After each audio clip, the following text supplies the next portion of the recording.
Herkese merhabalar, ben Huri. Huri Metek Mutfak'ta kanalıma, mutfağıma hoş geldiniz. Kilolarca mantıyı bu yöntemle hazırlayarak saklıyorum.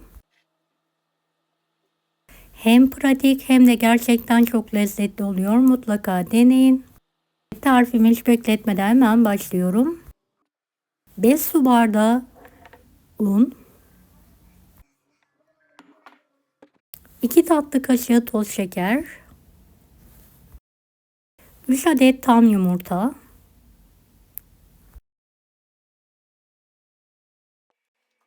evet, 2 yemek kaşığı sıvı yağ ekliyorum. Şöyle bir karıştırıyorum. Toplamda 1,5 su bardağı su kullandım. Suyu azar azar ekleyerek orta yumuşaklıkta bir hamur hazırlıyorum.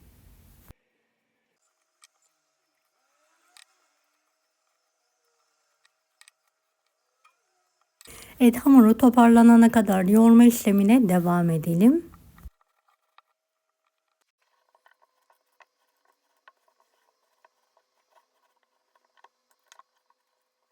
Beni hangi ülkeden veya şehirden izliyorsunuz merak ediyorum. Yoruma yazarsanız sevinirim. Evet, hamuru toparladıktan sonra sıvı yağ ekliyorum ve tekrardan yoğurma işlemine devam ediyorum.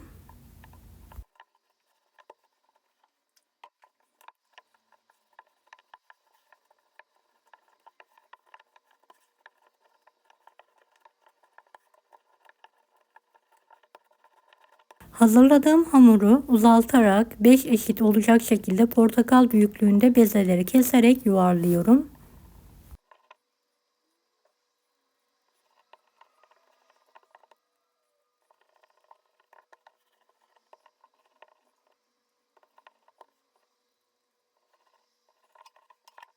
Un serpilmiş tepsiye alalım. 10 dakika dinlenmeye bırakalım. 500 gram kıymanın üzerine 2 adet rendelenmiş kuru soğan, tuz, karabiber ve kuru nane ekleyelim. Tüm malzemeyi homojen olana kadar elimizle güzel bir şekilde yoğuralım.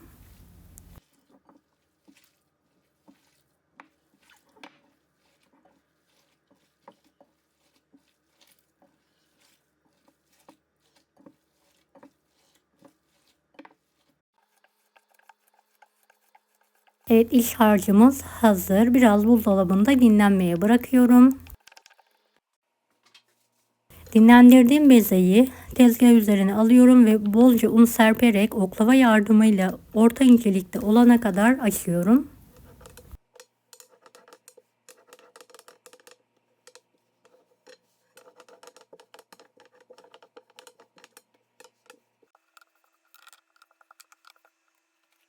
Evet, bezemizi ne ince yapalım ne kalın. Tam kıvamında olana kadar açalım.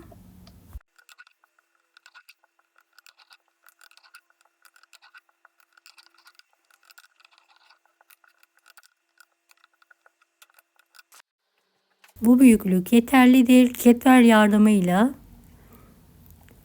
uzun şeritler halinde kesiyorum. Daha sonra tam kare olacak şekilde keserek hazırlıyorum. İç harçtan yeteri kadar her birine pay edelim.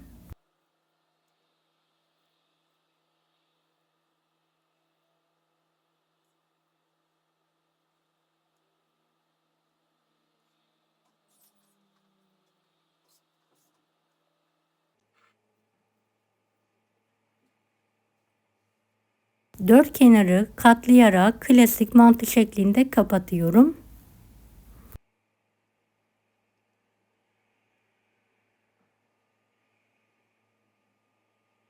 Evet, hamurum bitene kadar aynı işlemi yapmaya devam ediyorum.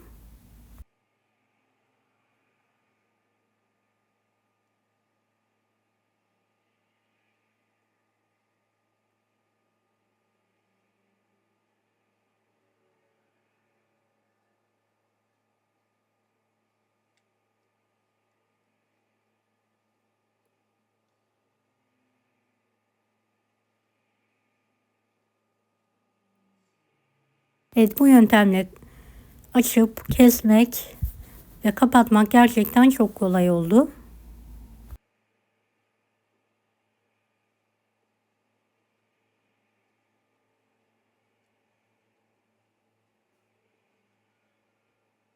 Kapattıklarımı fırın kağıdı serilmiş tepsiye diziyorum. Evet, diğer bezemi de aynı yöntemle keserek hazırlıyorum.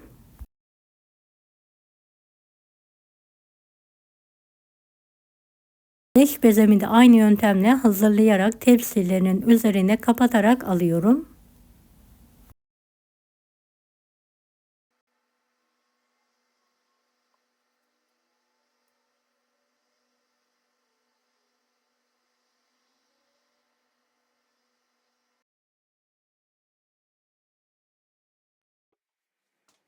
Ve son mantımı da hızlı bir şekilde kapatıyorum.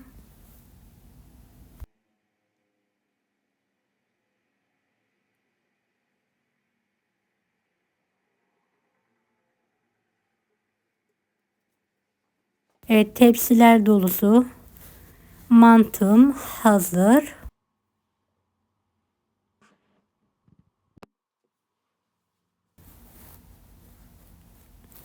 Hiç fırınlamadan tepsileri kağıdıyla birlikte üst üste alarak bir tepside topluyorum.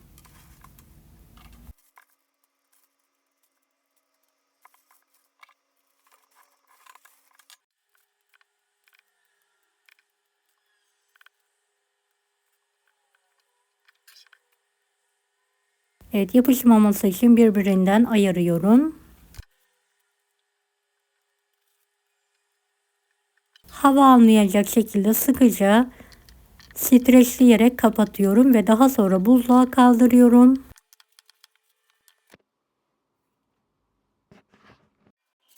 Evet, buzluktan çıkartıyorum hızlı bir şekilde. Kağıt yardımıyla mantılarımı topluyorum ve poşetliyorum. Bir yemeklik olacak şekilde mantılarımı poşetliyorum.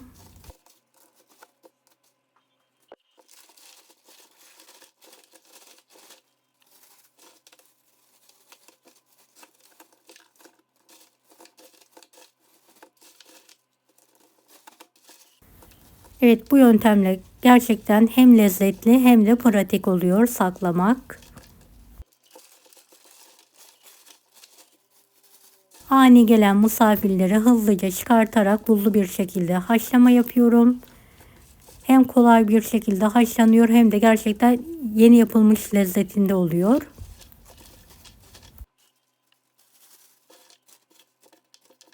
Fırınlanan mantının tadında değişiklik oluyor. Bu mantıda hiçbir değişiklik olmuyor. Evet, havalarını alarak poşetlere bağlıyorum. Daha sonra buzluğa kaldırıyorum. İhtiyaç zamanı buzlu bir şekilde kaynar sıcak suyun içine atarak yumuşayana kadar haşlamaya bırakıyorum. Haşlanmış mantımı süzüyorum. Tereyağı gezdiriyorum ve yoğurtluyorum. Gerçekten lezzeti ve görüntüsü muhteşem oluyor. Mutlaka deneyin. Deneyecek olan herkese şimdiden kolaylıklar dilerim. Allah'a emanet olun. Hoşça kalın. Daha farklı tarifler için bunları da izlemeyi unutmayınız. Kolay gelsin herkese.